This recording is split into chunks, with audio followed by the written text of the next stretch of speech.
a great day in Hollywood when the Columbia University football team visited the Warner Brothers studio. They've just won a glorious victory over the Stanford University boys in the annual Rose Bowl tournament, and they're on the Warner lot to celebrate. And who do you think is on hand to welcome them? None other than Busby Berkeley's dancing cuties who took time out from their work on the Wonder Bar set to greet the gang. To the victors go the hugs and the kisses, and all those boys taking it big. It's a good thing the score was only 7-0. Imagine what these girls would have done for a score like 21-0. There's Captain Cliff Montgomery getting his share of the spoils, and Bashful Brabus, the fellow who scored the only touchdown of the game. Boy, it's a great day for these fighting Lions from New York. The gang loses no time in making Ginger its mascot. With the assistance of Joe, Ginger, Dick Powell, and Gene Muir, Captain Montgomery and Senator Kurt Newell show them how they did it. Ricardo Cortez gets a demonstration of how Montgomery got the black eye. What a shiner! Warner Brothers were all set to give Monty a screen test, but not with a black eye. Did you ever see a movie star with a real shiner? No, sir, and you never will. Like real heroes, the boys take a chance and visit Busby Berkeley on the Wonder Bar set. They just want to see Berkeley. They weren't even thinking about the girls. Much. Montgomery passes. Out. Or almost out. McDowell is headed for the safety zone, and Brominski fumbles for a handkerchief. They just can't take it. They just can't take it. Well, they're going to try and get the screen test of Montgomery after all. Here he is being made up by two very charming studio girls. They've covered his black eye with grease paint and his nose with powder. Now, isn't he the dandy? My, oh, my, what will the boys back home think of this? But don't you worry, Cliff. There's a lot of fellows watching this picture that would give anything to be in your shoes right now. Here is Coach Lou Little with 11 of the lads who turned the trick on Stanford. Although the game was played in a sea of mud and a torrent of rain, Columbia is still the gem of the ocean. Hail, Columbia! There's gold in them thy hills, and since President Roosevelt has raised the price of it to almost double of what it was a year ago, old-timers are trekking to the hills of California again. This mine is only a short distance from Hollywood, and Dick Powell, Margaret Lindsay, and Guy Kibbe have dropped in to see if it is really true that all is gold that glitters in the pay dirt. The best way to get gold out of the earth is to get yourself a pick and shovel, take off your coat, and start digging. What poise! What rhythm! What nonsense! After you've gone to all the trouble to get a wheelbarrow full of dirt, you've got to wheel it to the nearest river to find out if you've been digging in the right place. Some fun.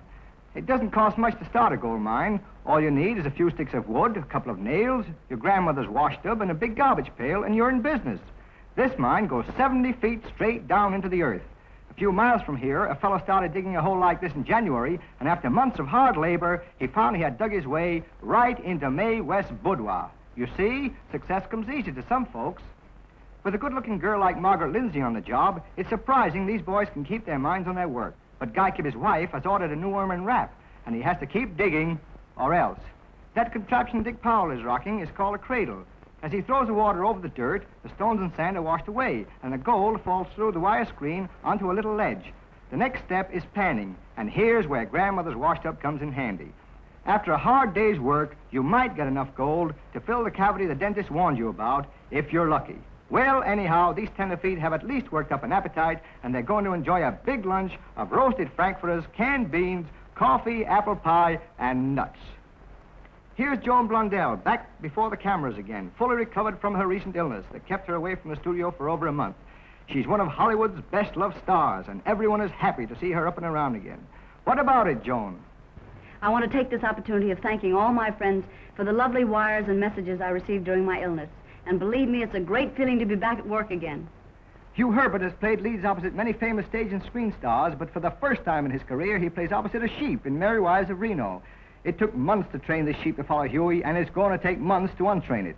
Nearly everyone in the studio calls it Eloise, but Hugh says its real name is Elmer. The little lamb that Mary had nothing on the one that Huey has. He can't even go to lunch without being followed by Eloise, or Elmer. If he isn't nice and kind to the animal, it won't do what he wants it to do in the picture. Now, is that nice, asks Huey, spoiling a fellow's lunch? And Eloise, having gone Hollywood in a big way, nods yes. Bah! Hal Leroy, young Broadway musical comedy star, arrives in Hollywood to play the screen lead in Harold Teen, and is immediately cornered by the still photographer. Donald Woods, one of the screen's newest stars, comes over to say hello. Frank McHugh steps up, too. They've all got their signals mixed, and Buddy, the big bulb and flashlight man, is gradually going crazy, trying to get a good shot of Hal. Patricia Ellis, who plays opposite Leroy in Harold Teen, greets him in the good old Hollywood manner and drags him off to rehearse the songs in the picture with those two popular songwriters, Irving Cale and Sammy Fain. And here we are in the Song Factory. Cale and Fane have written some of the greatest of all popular song hits. Just to mention a few, there's Let a Smile Be Your Umbrella, Wedding Bells Are Breaking Up That Old Gang of Mine, You Brought a New Kind of Love to Me, Was That the Human Thing to Do, and oh, dozens and dozens of others, including those recent sensations Lonely Lane and By a Waterfall. The song Sammy Fane is now playing is How Do I Know It's Sunday, one of the 4 numbers in Harold Teen. Let's listen to it. I'm not aware of the time, don't care if I'm hungry, sleepy, or ill. I stumble when I walk, I stutter when I talk, I'm a daffy daffodil. Oh, how do I know it's Sunday? I slept till almost after 10, didn't go to church again. How do I know I love you? I wouldn't be late on Sunday or miss the bus on Monday if I didn't care a lot for you. I think that's got it, Sammy. Sounds swell to me. Hello, Pat. How are you, Al? Hello, Herbie. Hello, Sammy. Well, how are we doing? You're just in time for the words. And the music. Okay, let's try my song. Once a week we see the movie from the very cheapest seat. But like 2 little flies on a lump of sugar, we find it all so sweet.